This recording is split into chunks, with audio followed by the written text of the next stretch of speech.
Sa number 6, duha ka mga menor de edad nga mga babae nga ginapatihan gina-sexually exploit online.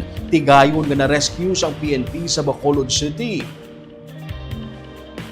Yara na sa paghinakop sa Women's and Children's Protection Desk kag sa social workers ang duha ka mga menor de edad nga babae patapos gin-rescue sang kapulisan sang tinalikdan nga semana.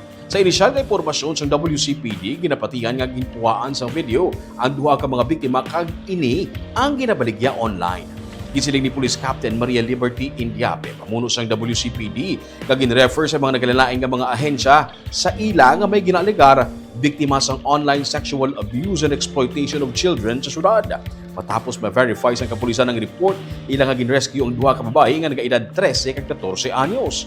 Ginkumpirmar man ni Indiape nga may persona nga legal ang pangidaron nga ibulbado sa among aktibidad.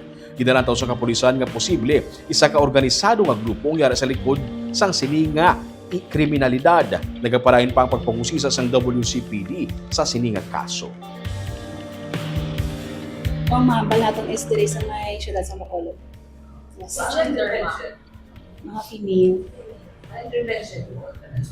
So sa subong under na ni sila sa custody and care sa aton nga mga social workers or case management and kami and coordination na sa ila for more actions taken siguro pa with regard sa aman niya sa aton sa law enforcement.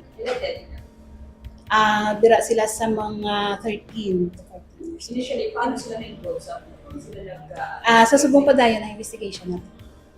Kay